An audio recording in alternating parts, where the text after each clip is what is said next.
മലയാളികൾ കാത്തിരുന്ന അല്ലെങ്കിൽ വളരെയധികം കാണാൻ ആഗ്രഹിച്ചൊരു മോഹൻലാൽ ചിത്രം, അതാണ് തുടരും. മോഹൻലാൽ എന്നൊരു മഹാനടൻ്റെ അഭിനയ മികവും അതേപോലെ തന്നെ അദ്ദേഹത്തിൻ്റെ ആ ഒരു കൊമേഴ്ഷ്യൽ ആസ്പെക്ട്സ് അല്ലെങ്കിൽ സൂപ്പർ സ്റ്റാർ എന്ന് പറയുന്നത് ഒരേപോലെ ഉപയോഗിക്കും. അതിൽ പൂർണ്ണമായും വിജയിച്ചൊരു ചിത്രമാണ് തുടരും എന്ന് പറയുന്നത്. സിനിമയുടെ ജോണർ എന്ന് പറയുന്നത് ഒരു ക്രൈം, ത്രില്ലർ, ഡ്രാമ എന്ന രീതിയിലൊക്കെയാണ് വരുന്നത്. അപ്പോൾ അതുകൊണ്ട് തന്നെ ഒരു ത്രില്ലർ എന്നൊക്കെ പറയുന്ന സമയത്ത് സ്വാഭാവികമായിട്ടും ദൃശ്യം സിനിമയായിട്ടൊരു കമ്പാരിസൺ വരാൻ സാധ്യതയുണ്ട്.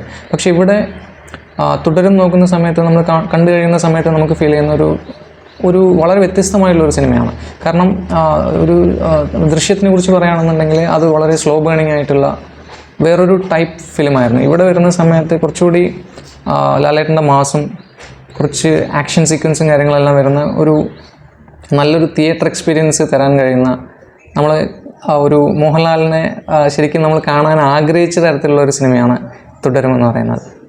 ഫസ്റ്റ് ഹാഫ് എന്ന് പറയുന്നത് ക്യാരക്ടേഴ്സിനെ എസ്റ്റാബ്ലിഷ് ചെയ്യാനും സിനിമയിൽ ഇവരുടെ ഫാമിലി, അവരുടെ കണക്ഷൻസ്, ഇവർക്ക് ചുറ്റുമുള്ള മറ്റു കഥാപാത്രങ്ങൾ തുടങ്ങിയവരെ അവതരിപ്പിക്കാനും അത് ആ ഒരു സിനിമയുടെ ആ ഒരു ബേസ് സെറ്റ് ചെയ്യാൻ വേണ്ടിയിട്ടാണ് ഫസ്റ്റ് ഹാഫ് ഏകദേശം പൂർണ്ണമായിട്ടും ഉപയോഗിച്ചിരിക്കുന്നത്.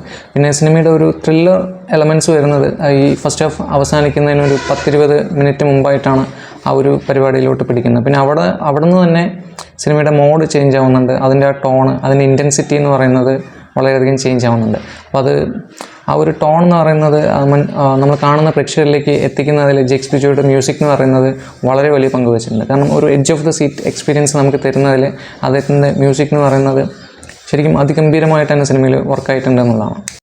സിനിമയിലെ കഥാപാത്രങ്ങളുടെ പെർഫോമൻസിനെ കുറിച്ച് സംസാരിക്കുകയാണെങ്കിൽ ആദ്യം തന്നെ ലാലേട്ടനെ കുറിച്ച് പറയുകയാണെങ്കിൽ കുറേ വർഷങ്ങൾക്ക് ശേഷമാണ് നമ്മൾ ഇങ്ങനെ ഒരു ലാലേട്ടനെ സ്ക്രീനിൽ കാണാൻ സാധിക്കുന്നത്. വളരെ ഫ്ലെക്സിബിളായിട്ടുള്ള, വളരെ മെയ്വഴക്കത്തോടു കൂടിയുള്ള ഒരു പെർഫോമൻസ്, വളരെ നാച്ചുറലായിട്ടുള്ള ഒരു പെർഫോമൻസ്. ശരിക്കും ഒരു പുലിമുരുകൻ എന്ന ആ ഒരു സിനിമയ്ക്കൊക്കെ ശേഷം ഇത്തരത്തിലൊരു ആക്ഷൻ സീക്വൻസും കാര്യങ്ങളെല്ലാം ലാലേട്ടൻ കൈകാര്യം ചെയ്യുന്നത് നമ്മൾ മറ്റ് സിനിമകളിൽ ശരിക്കും കണ്ടിട്ടില്ല എന്ന് വേണമെങ്കിൽ പറയാം. പക്ഷേ ഇവിടെ വരുന്ന സമയത്ത് അത് വളരെ ഗംഭീരമായിട്ട് തന്നെ തരുൺമൂർത്തി അത് ചെയ്തിട്ടുണ്ട്. ലാലേട്ടൻ അത് സ്ക്രീനിൽ വരുന്ന സമയത്ത് നമുക്ക് ശരിക്കും അത് ഫീൽ ചെയ്യാൻ പറ്റുന്നുണ്ട്. ആ ഒരു ഹൈ മൊമെൻറ്റ്സ് നമ്മൾ ഇത്രയും കാലം മിസ് ചെയ്തിട്ടുള്ള ആ ഒരു മൊമെൻറ്റ്സ് എന്ന് പറഞ്ഞാൽ നമുക്ക് ഈ സിനിമയിൽ കിട്ടുന്നുണ്ട് എന്നുള്ളത് തന്നെയാണ് ഈ സിനിമയുടെ ഏറ്റവും വലിയൊരു പ്ലസ് പോയിൻ്റായിട്ട് നമുക്ക് ഫീൽ ചെയ്യുന്നത്. സിനിമയിൽ എടുത്തു പറയേണ്ട മറ്റ് പെർഫോമൻസ് എന്ന് പറയുന്നത് പ്രകാശ് വർമ്മ, ബിനു പാപ്പു, ഫർഹാൻ ഫാസിൽ എന്നിവർ ചെയ്തിട്ടുള്ള കഥാപാത്രങ്ങളാണ്. ഇതിനകത്ത് ഒരു മെയിൻ വില്ലനായിട്ട് വരുന്ന റോൾ ചെയ്തിരിക്കുന്ന പ്രകാശ് വർമ്മ എന്ന് പറഞ്ഞിട്ട് ആ ഒരു CI റോൾ ചെയ്തിരിക്കുന്ന ആ ഒരു വ്യക്തിയാണ്. അപ്പോൾ പുള്ളിയുടെ ഒരു പെർഫോമൻസ് എന്ന് പറയുന്നത് സിനിമയെ ഒന്ന് എലവേറ്റ് ചെയ്യുന്നതിൽ ഏറ്റവും പ്രധാന പങ്ക് വെച്ചിട്ടുള്ളൊരു ക്യാരക്ടറാണ്. അദ്ദേഹത്തിൻ്റെ ഫസ്റ്റ് ഫിലിമാണ് തോന്നുന്നു. പക്ഷേ എങ്കിലും അദ്ദേഹത്തിൻ്റെ ഡയലോഗ് ഡെലിവറി ആണെങ്കിലും ആ പുള്ളിയുടെ ആറ്റിറ്റ്യൂഡും പരിപാടിയെല്ലാം സിനിമയിൽ ഗംഭീരമായിട്ട് വർക്കായിട്ടുണ്ട്. ഒരു വില്ലൻ എന്ന് പറയുന്ന സമയത്ത് ആ ഒരു പ്രേക്ഷകരിലോട്ട് ആ ഒരു ഇമ്പാക്റ്റ് ക്രിയേറ്റ് ചെയ്യുന്നതിൽ അദ്ദേഹം പൂർണ്ണമായും വിജയിച്ചിട്ടുണ്ടെന്ന് തന്നെ പറയാം. ടെക്നിക്കൽ സൈഡിനെ കുറിച്ച് സംസാരിക്കുമ്പോൾ ഇതിൻ്റെ സിനിമാറ്റോഗ്രഫി ചെയ്തിരിക്കുന്നത് ഷാജി കുമാറാണ്. ഇതിനകത്ത് കുറേ സീക്വൻസുകളുണ്ട്. അപ്പോൾ നമ്മൾ ലൂസിഫറിലൊക്കെ ലാലേട്ടൻ്റെ കണ്ണുകൾ കൊണ്ടുള്ള അഭിനയം കണ്ടതുപോലെ തന്നെ ഈ സിനിമയിലും ആ അത്തരത്തിലുള്ള കുറേ സീക്വൻസുകളുണ്ട്. അപ്പോൾ അതെല്ലാം വളരെ ഗംഭീരമായിട്ട് തന്നെ സിനിമയിൽ വന്നിട്ടുണ്ട്. അത് നമുക്ക് സ്ക്രീനിൽ കാണുന്ന സമയത്ത് തന്നെ നല്ലൊരു ഹൈ മൊമെൻറ്റ്സ് കിട്ടുന്ന പോലെ തന്നെയാണ് അതിനകത്ത് ചെയ്തു വെച്ചിരിക്കുന്നത്. സിനിമയുടെ മ്യൂസിക് ചെയ്തിരിക്കുന്നത് ജെക്സ് ബിജോയാണ്. വളരെ ഇൻറ്റൻസ് ആയിട്ടുള്ളൊരു ഫിലിം. വളരെ സെക്കൻഡ് ഹാഫിലോട്ടൊക്കെ വരുന്ന സമയത്ത് സിനിമയുടെ പേസ് തന്നെ ഒരു വ്യത്യാസം വരുന്നുണ്ട്.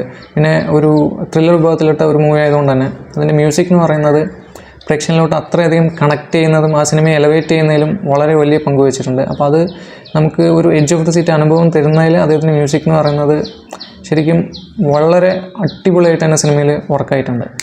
തിയേറ്റർ വാച്ച് ഡിമാൻഡ് ചെയ്യുന്ന ഒരു സിനിമയാണോ, തിയേറ്ററിൽ തന്നെ പോയി കാണേണ്ട ആവശ്യമുണ്ടോ എന്ന് വെച്ച് കഴിഞ്ഞാൽ തീർച്ചയായും തിയേറ്ററിൽ തന്നെ ആസ്വദിക്കേണ്ട ഒരു സിനിമയാണ് തുടരുമെന്ന് പറയുന്നത്. കാരണം ഇതിനകത്ത് ഒരു പണി അറിയാവുന്ന ഒരു സംവിധായകൻ്റെ അടുത്ത് മോഹൻലാലിനെ പോലൊരു നടൻ കിട്ടുന്ന സമയത്ത് നമുക്ക് സ്ക്രീനിൽ ഒരു മാജിക് കാണാൻ പറ്റും. അത്തരത്തിൽ നമുക്കൊരു ഫീല് കിട്ടുന്ന ഒരു സിനിമ തന്നെയാണ് അതെന്ന് പറയാം.